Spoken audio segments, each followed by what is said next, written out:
Senhoras e senhores, eu sou o Tadeu Rodrigues, esse é o podcast literário Rabiscos. Obrigado a você que chega toda terça-feira comigo, compartilha, curte, dá essa força pra gente tão necessária pro show continuar. Lembrando que todas as terças eu estou aqui com o podcast Rabiscos Literário e às quintas-feiras minha querida amiga Carol Pedrosa apresenta a Cabine do Filme sobre cinema, séries, filmes, curiosidades. Tá bem legal, tá ganhando corpo aí e tendo um feedback muito positivo. Quero agradecer também os queridos Renan Aja e a Lua Ferreira por ajudar e dar a curadoria aqui para o Rabiscos. Tão importante, eles estão perto também da gente.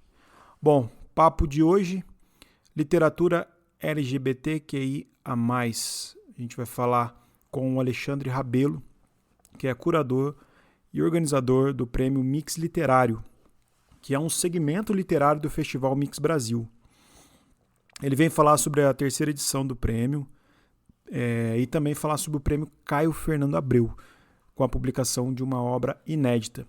Então os prêmios, só para vocês entenderem, com temáticas LGBTQIA+, se divide em prêmio Mix Literário, que é para obras já publicadas, e o prêmio Caio Fernando Abreu, para obras inéditas, com publicação aí dos prêmios pela editora Reformatório. Então, se você tem alguma coisa guardada aí com essa temática, procura o Mix Literário. Pode procurar no Instagram, mix.literário, e enviar sua obra, ler o edital. E se você publicou no final de 2019, 2020, também pode participar com a obra já publicada.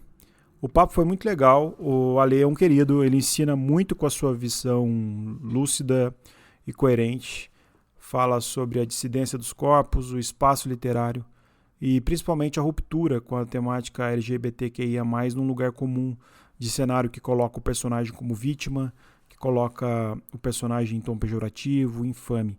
A Lê fala dessa ruptura, ele fala do momento atual da produção LGBTQIA+, e fala como inserção universal em ambientes ficcionais com personagens ocupando estruturas sociais comuns e como isso é importante para a causa. Fala também do crescente número de escritores e escritoras que têm surgido com essa temática. O papo foi enorme, a Lê é enorme e cuida do prêmio com um amor que somente os grandes conseguem. Foi muito legal. Espero que vocês gostem, espero que vocês se interessem aí pelo prêmio, se interessem aí pelos livros. A Lê deu algumas dicas, falou um pouco dos escritores e o papo sobre esse universo incrível e humano que é. Bom, a edição é feita por mim, eu estou com um microfone novo, então vocês podem perceber que melhorou em relação ao outro. Estou dando o meu melhor, eu edito, eu subo, então perdoem as falhas, eu juro que eu tenho melhorado. E é isso, vamos ouvir. Ale Rabelo, obrigado por você estar aqui no Rabiscos mais uma vez, fico feliz, obrigado mesmo. Eu que fico super feliz com o convite, Tadeu. Você e Que a Jéssica legal. também, do Rabisco, vocês são muito fofos sempre. Jéssica. É um prazer, me sinto super grato. A Jéssica sempre lembrada, minha querida e amada amiga Jéssica. Um beijo para você, Jéssica. Que ela tá sempre ouvindo o Rabiscos. De vez em quando ela chega aqui na casa. Ela entra sem bater na porta para apresentar e cai de paraquedas aqui. Ale, tava vendo aqui, a gente se falou em agosto do ano passado, vai fazer quase um ano já, cara. E aí, Prêmio Mix Literário, como estamos? Pois é, eu acho que quando a gente conversou, estavam abertas as inscrições para os dois prêmios, para o Prêmio Mix Literário de Obras Publicadas, e a gente estava começando a divulgar a primeira edição do Prêmio Caio Fernando Abreu, que é para obras inéditas, né? Foi um sucesso, assim, porque a comunidade mesmo de autores LGBTs aderiu com muito carinho, a gente teve cerca de 270 inscrições, o que eu acho muito positivo. Nossa. Dado que é um prêmio específico, né, para a comunidade, Teve uma cobertura de mídia bem bacana também, as pessoas se interessaram, né? Claro que toda a responsabilidade da gente estar usando o nome do Caio, né? Isso chama bastante atenção e foi de propósito mesmo, para a gente poder fazer um prêmio grande para a literatura feita por LGBTQIA+, né? Porque não existia no Brasil. Uhum. Então, agora estamos aí no segundo ano, lançamos o primeiro livro que ganhou ano passado. Lançou agora, né? Eu vi no Instagram, é do Bruno, né? Exatamente, o Bruno Coelho, um autor lá de Porto Alegre, Tadeu, que ganhou um livro super lindo, assim, que ele criou uma personagem trans. Foi tão interessante porque os jurados não sabiam quem era, porque é tudo com pseudônimo, né? Tem essa isenção. A Amara Moira, por exemplo, que foi uma das juradas, ela falou, nossa, eu não acredito que foi um menino cis que escreveu essa história. Que incrível isso poder acontecer. Ela foi um contente, cis que escreveu? Exato. Olha só. Né? Então, ela falou, não dava para saber. Isso que é interessante, não dava para saber se foi uma pessoa trans ou cis, né? E isso traz de volta para a gente toda a discussão do lugar de fala. Será que, né, precisamos criar literaturas que sejam tão identitárias nesse sentido, como acontece na luta por direitos políticos, nas instituições? Eu acho que na arte é diferente, né? Como que você julga isso, Ale? Você que pode falar aí com conhecimento de causa. Eu acho que nós precisamos dar mais visibilidade para autores LGBTQIA+, para autores negros, para todas as consideradas minorias, que são a maioria do Brasil, né? Óbvio que precisamos dar mais atenção para obras de mulheres, porque a gente ainda está num momento de desconstruir esse poder do homem branco, hétero, paulistano da Zona Oeste, que dominou a literatura durante 20 anos, ali da região da Vila Madalena, Perdizes, Pinheiros. É bem circunscrito, né? Tanto que as pessoas falam, mas você é de São Paulo, você é branco. Eu falo, mas eu sou bicha e sou da periferia da Zona Norte. Existem muitas São Paulos acontecendo dentro de São Paulo, né? Então, acho que, em primeiro lugar, isso. Temos que dar atenção para essas obras. Agora, não é porque a gente tem que dar atenção para essas obras e porque essas pessoas, com certeza, têm um grau de apropriação muito melhor para falar sobre determinados assuntos que estão dentro do seu corpo, da sua pele, que os artistas, em geral, não só escritores, não podem fazer o exercício da alteridade, que eu acho que é o que mais transforma a arte numa grande magia, na verdade. É esse poder de enxergar o ou. Né? Então, lugar de fala eu acho que é muito importante, principalmente nas instâncias políticas. A sigla LGBTQIA+, é importante nas instâncias políticas. Agora, eu sempre falo, eu acho que para mim a arte é interessante para representar as contradições dos seres humanos. Eu não fico representando bicha boazinha, bicha vítima, eu não fico fazendo essas coisas na minha literatura pessoal. Então, eu quero ver os dois lados da moeda, nos meus personagens e nos livros que eu gosto, né? Então, só por isso também acho que já também já foge um pouco dessa coisa do lugar de fala, da simples defesa das minorias, né? O tema, então, tem que ser ligado a LGBTQIA+, mas não necessariamente a pessoa, né? É o Bruno Coelho, né? O livro é Alagoas Azul. É interessante Exato. você falar isso, Ale, porque hoje em dia a gente briga muito entre nós também, né? Entre o pessoal de esquerda, os progressistas brigam também, os movimentos feministas brigam entre si, que é natural, né? São muitas pessoas com muitas opiniões também, e isso gera uma certa animosidade. E eu tenho perguntado isso com certa frequência. Quando a comunidade briga, quando a comunidade se choca, como que você analisa isso e ao que você acha que se deve isso? Como lidar com esse problema? Assim? Você falou isso, eu me lembrei dessa pergunta porque justamente isso pode ser um ponto crítico, né? Poxa, mas um homem cis, né, escreveu, ganhou um prêmio destinado à comunidade LGBTQIA+, tal. Como que você acha? Por que você acha que é isso? Eu acho que é porque realmente, muitas vezes, né, o homem branco ocupa espaços que deveriam ser ocupados por outras pessoas. Mas, por exemplo, a Mara Moira, que foi jurada, ela achou uma experiência incrível, porque ela falou, é isso que nós desejamos, que todas as pessoas possam enxergar a experiência das travestis e pessoas trans como o Bruno conseguiu enxergar. Ele foi muito sensível, né? no sentido de que ele não usou estereótipos, ele não hipersexualizou, ele não colocou a personagem só numa situação de violência, porque também eu acho que as autoras trans, os autores trans em geral, as autoras lésbicas, as mulheres, os negros, eles se queixam muito disso. Os gays também, sejam brancos ou não, se queixam muito disso. De que nós, normalmente, somos representados sob a chave de determinados clichês, né? Então, mas também é o caso muito da gente celebrar quem consegue fazer uma obra mais complexa. Eu acho, acredito. Existem as disputas internas, com certeza. Por exemplo, eu ocupo esse lugar de organização e curadoria do Mix Literário, de que muito possivelmente é o principal evento sobre literatura feita por LGBTQIA+, no Brasil. Sem dúvida. E eu sempre já coloco de cara, eu falo, olha, eu sei muito bem que talvez se tivesse sido você, minha amiga trans, ou você, minha amiga lésbica, ou você, meu amigo negro da comunidade do Vale também,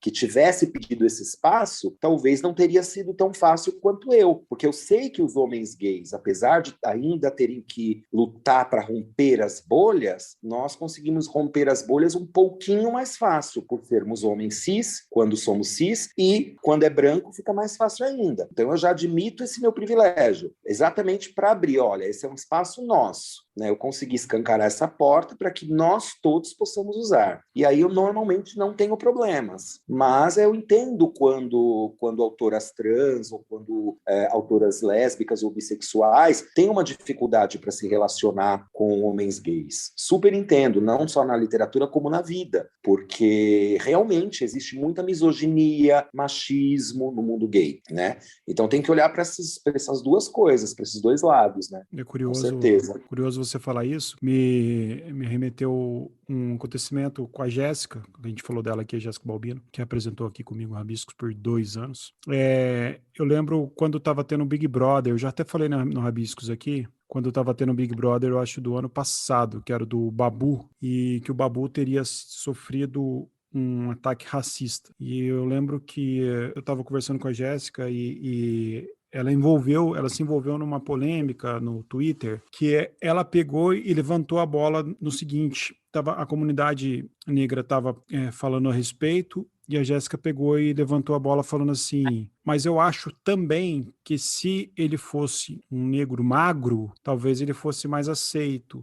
E levantou a possibilidade dele estar sofrendo gordofobia. E a Jéssica não quis anular um preconceito ou outro, ela não quis dizer assim, está sofrendo gordofobia e não racismo, não foi isso. Mas teve voltaram-se contra a Jéssica de um jeito muito raivoso, chamando ela de racista, de imunda, e ela ficou mal, assim, ela entrou numa treta grande no Twitter, porque umas militantes com perfis grandes estimularam os ataques contra ela, né, e sem conhecer a história da Jéssica, né, a história de luta, de militância, de voz mesmo que ela tem incrível, assim, no mundo. E eu acho curioso isso, eu falo, nossa, essa energia toda que está sendo desprendida nesse caos, se fosse desprendida por uma causa que valesse a pena mesmo bater, né? E claro que a gente fica se policiando. Eu, como branco, hétero, estudado, tenho que me policiar toda hora, né? E a minha curadoria, ela é atenta. E eu falo, eu não queria ser atento na minha curadoria, eu queria naturalmente chamar as pessoas que são negros, ou o pessoal da comunidade LGBTQIA+, mas às vezes eu tô montando as pautas e falo, olha isso aqui, vou atrás dessa pessoa. Então, a gente entra num lugar que eu, na minha posição de privilégio, né, penso nessa estrutura, mas eu entendo que quem tá no movimento vê aí de uma forma ou de outra, como você apresentou muito bem, assim, sabe? Eu acho que o Mix Literário, por levantar essas questões, já é um puta prêmio. E o ano passado quem ganhou foi a Gabi Solteiro, que ganhou também? Não. A Gabi ganhou na primeira edição, aí ela foi jurada da segunda edição do Mix Literário, que é o de já publicados, né? Quem ganhou foi a Maria Freitas, de Minas, aí como você, sim, que ela escreve uma literatura YA, que é uma coisa que a gente tinha trabalhado pouco, assim, também, que eu achei muito legal, abrir mais espaço para isso. Literatura YA? YA é o YA, né, que é Young Adults, né, que é para jovens adultos. Jovens adultos. Eles chamam, que não é infanto juvenil, já eu é não para sou jovens jovem, adultos. você viu que eu não sei a sigla, né? Pois é, eu menos ainda, amigo. Eu menos ainda, estou aprendendo isso, né? Existe um preconceito muito grande contra a literatura para jovens adultos, porque Muito, ela muito. tem outro tipo de trabalho para linguagem e tal, e tem surgido coisas ótimas. Por exemplo, livros que falam de gays negros, de homens trans negros, de homens gays gordos, de mulheres bissexuais que uma hora são uma coisa, outra hora são outra. Muitas vezes, eles trazem temas mais complexos do que o que normalmente aparece no que a gente chama de alta literatura. Então, eu quero trazer cada vez mais também essa galera para o evento, com É uma galera certeza. que consome livro, né, Ale? É o pessoal que está comprando, Muito. né? Os jovens compram muito livro. Eu também, a gente sempre falou isso aqui. Eu acho uma bobagem esse preconceito. Ah, não, meu livro não é para jovens adultos. E daí, né, cara? Eu não sei. Me incomoda um pouco isso. Eu acho muito pedantismo achar que não pode Exato. atingir. Ale, a gente tem que falar aqui da editora Reformatório, né? A gente não, o Marcelo, acredito que é um parceiraço de vocês e vira e mexe ele está sendo citado aqui também no Rabiscos. E como que você acha sobre isso, assim, sobre a publicação? Quais são os obstáculos ainda a serem enfrentados em matéria de publicar? Você acha que muitas pessoas chegam pela publicação também? Como que é isso? Eu acredito que sim, né?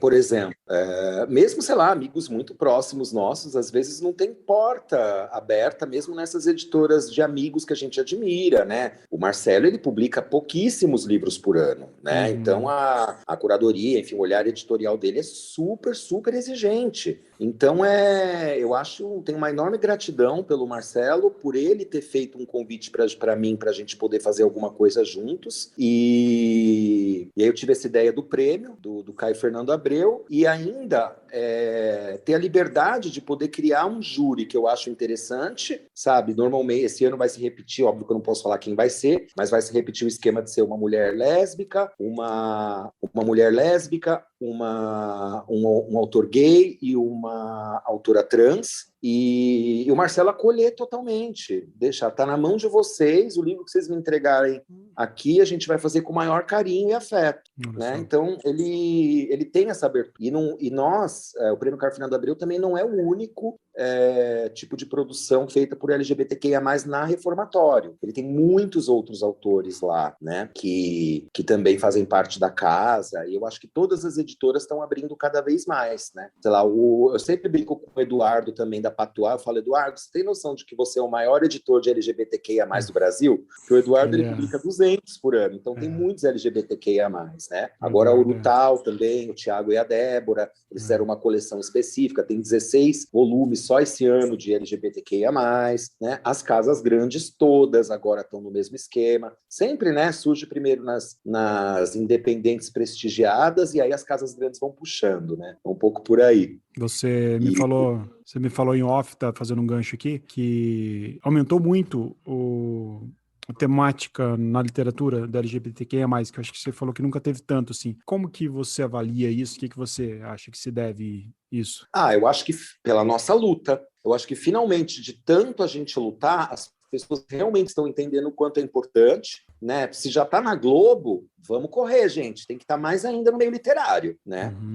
E é maravilhoso, porque quanto mais tem produção, mais nós temos recortes específicos. Porque no começo era só o mesmo tipo de narrativa que conseguia furar a bolha. A Uhum. vitimização, o preconceito, a sair do armário, o primeiro amor, os jovenzinhos privilegiados, só esse tipo de literatura gay ainda, nem lésbica, não tinha visibilidade nenhuma, nem trans, não tinha visibilidade nenhuma, era só algumas narrativas sobre bichas brancas que morrem no final. Então agora nós temos 1000 recortes acontecendo, né? Acabei de receber da Companhia Nacional, por exemplo, um livro sobre um autor caribenho radicado nos Estados Unidos que está contando a experiência de um homem trans negro gay. Olha só. Então, quer dizer, Nossa. são esses recortes que nós precisamos cada vez mais. Até a gente chegue num ponto de entender que realmente a sigla é insuficiente, de que cada ser humano é único.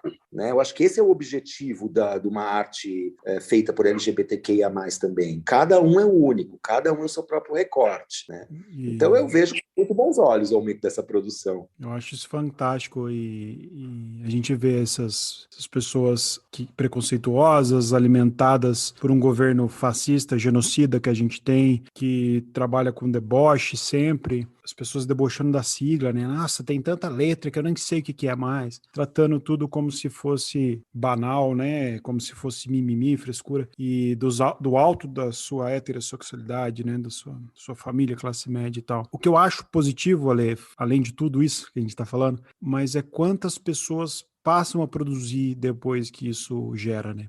E é muito curioso. Eu falei com a Júlia do Rico esses tempos sobre literatura indígena, né? Que é super nichado também. E a Júlia me falou, Tadeu, quantos indígenas você já leu? Nós temos uma produção riquíssima, super grande e tal. E as pessoas me mandando mensagem, nossa, fui atrás, de fato, cara, tem um romance maravilhoso aqui, que são...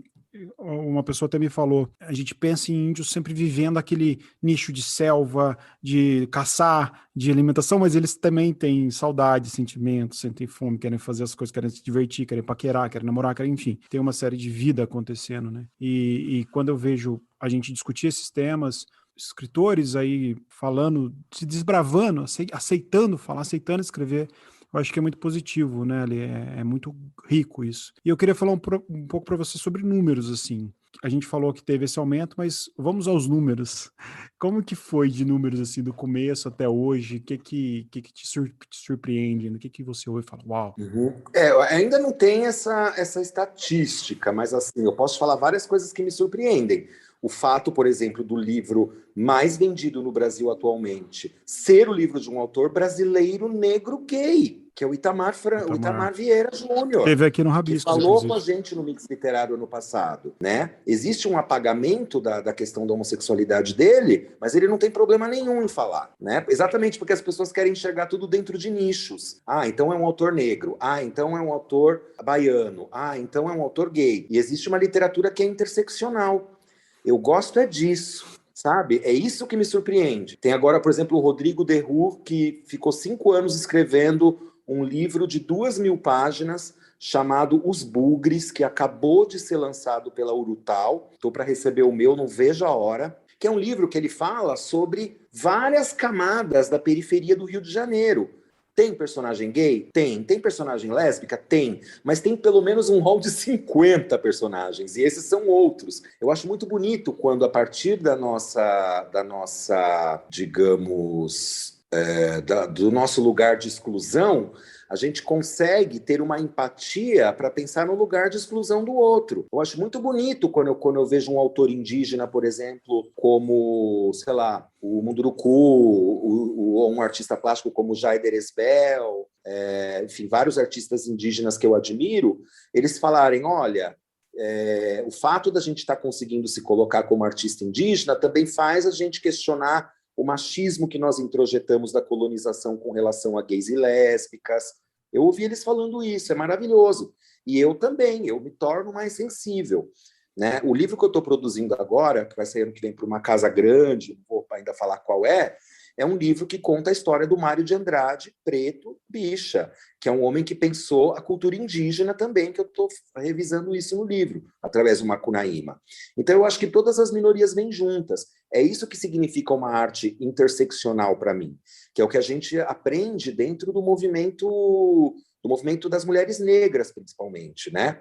Quais são os diversos marcadores de preconceito que podem se somar numa única pessoa? Ah, ela é uma mulher negra, lésbica, periférica, sei lá, latino-americana. Eu acho que é por aí, a gente tem que olhar a partir dessas intersecções, né? Eu adoro aquela, não é uma anedota, é uma história real, né? Tipo, o grande poeta francês, o Baudelaire, a grande paixão da vida dele, que era Jeanne Duval, era uma mulher caribenha, portanto já muito mal vista na França, negra, prostituta, que tinha o corpo todo marcado pela, que chamava bexiga na época, que era, acho que a varíola, né, ou a rubéola, acho que é a varíola, tinha um problema de locomoção, ela era manca, né, para falar uma palavra antiga também, e era lésbica, assim, e mesmo assim era a grande paixão da vida dele, porque ele era essa pessoa que buscava esse outro absoluto, que queria desconstruir essa imagem da beleza clássica, né?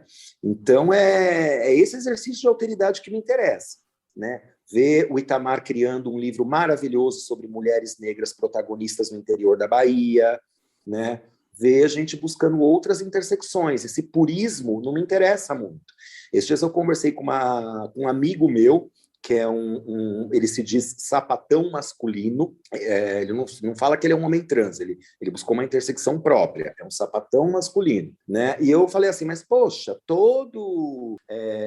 a arte de nenhum branco presta, joguei bem assim, né? Daí, enfim, deu uma enroladinha tal, porque é óbvio que ele curte várias coisas, e eu falei assim, olha, eu entendo o seu lugar de radicalidade e respeito, porque eu acho que nesse momento é muito importante. Vocês estão mostrando para a gente o quanto o racismo é estrutural num nível que quase traz uma imobilidade, né, que reproduz a escravidão até hoje. Eu entendo, portanto, e vou apoiar essa radicalidade.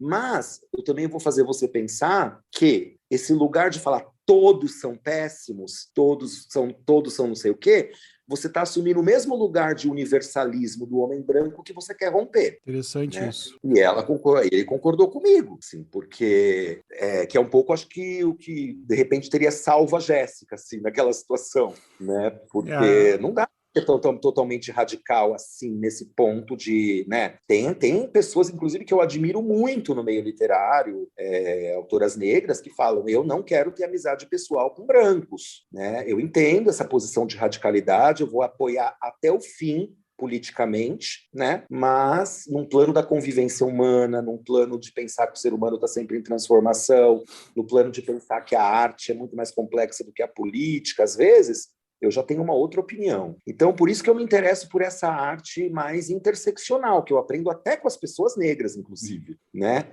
Quando a gente consegue misturar vários recortes, né? Eu acho que isso também é importante para que as pessoas vejam que os LGBTQIA+, não estão condenados a falar apenas sobre a sua própria experiência. É meio que uma cilada essa questão da literatura identitária, né? Primeiro por aquilo que eu já falei, porque as pessoas só aparecem como vítimas. E todos nós somos bonzinhos e mauzinhos, sabe? Todos nós. O ser humano é terrível. Todos. Eu lembro que eu fui participar de uma live. A live era um amigo meu me chamou para uma live, já tem um tempo já. Eu branco, ele branco também.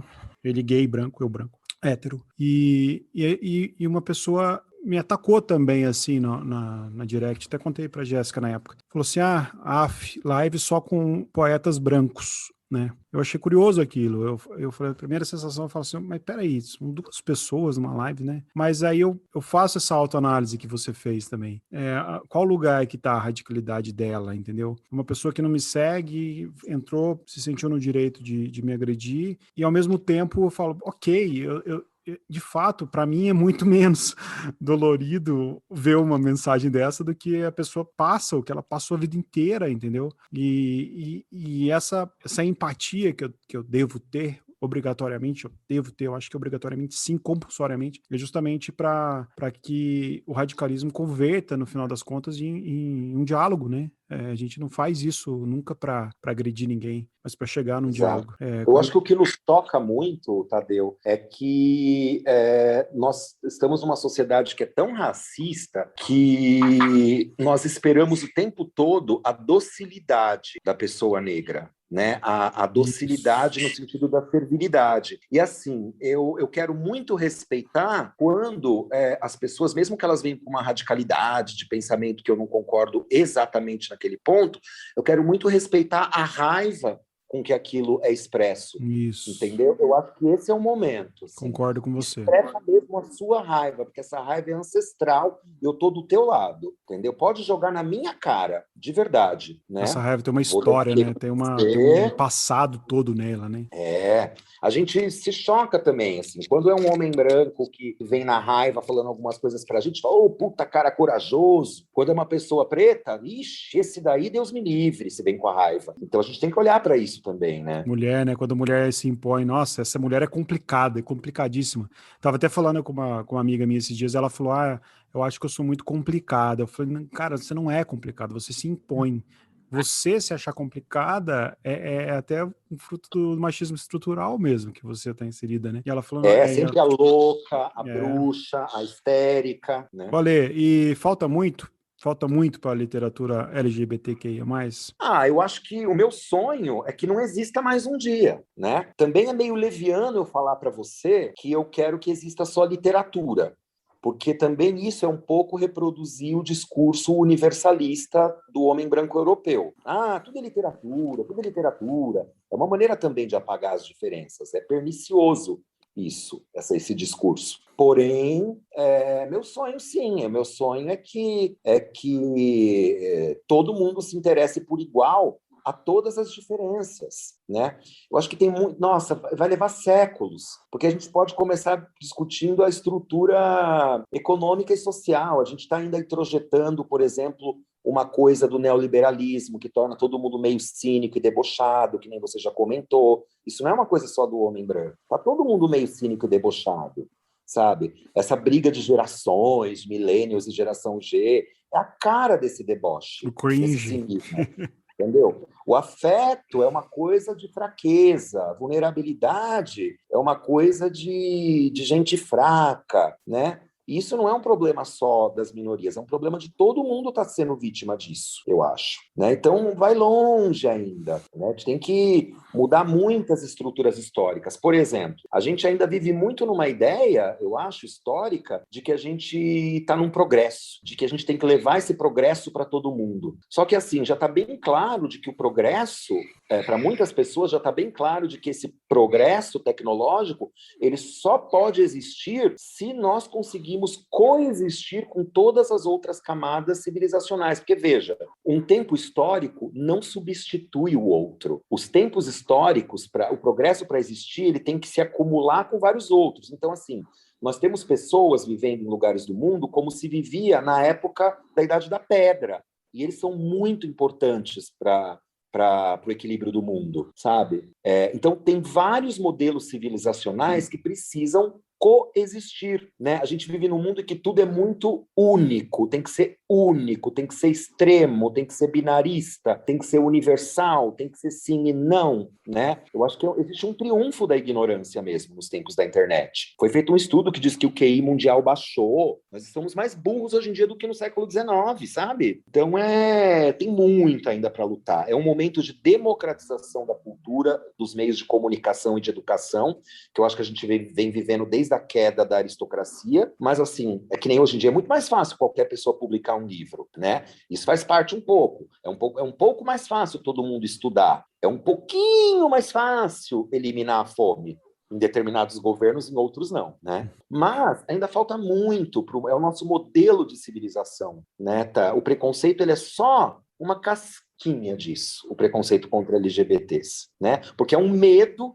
também. Eu entendo o medo do homem branco hétero. Tá cagando nas calças. Esses dias eu passei num bar aqui do lado, e aí dois caras falaram assim, agora a gente tem que falar baixo essas coisas, pelo amor de Deus, pelo amor de Deus. Mas é isso mesmo, fala baixo mesmo, Fala seu filho da baixo puta. mesmo, até aprender a não Fala baixo falar. mesmo, porque assim, quando vai pro bar só sabe falar de futebol, de que a mulher é puta e de que viado é um lixo. É São isso. os três temas que regem, sabe? Uma cerveja num bar. Então, assim, tem que cagar de medo mesmo. Eu concordo, Ale. O pessoal que tá chegando aqui, que tá ouvindo Rabiscos e fala, olhei minha estante aqui, tem poucos autores LGBTQIA+, poucos temas. Quem que você fala aí para destacar? Quem são as pessoas que devem ser lidas, Ale? Nossa, se eu falar nossa, eles vão me matar. Eles vão me matar, meu Deus do céu. Eu Pelo menos falei para alguns, começar, tá? vai.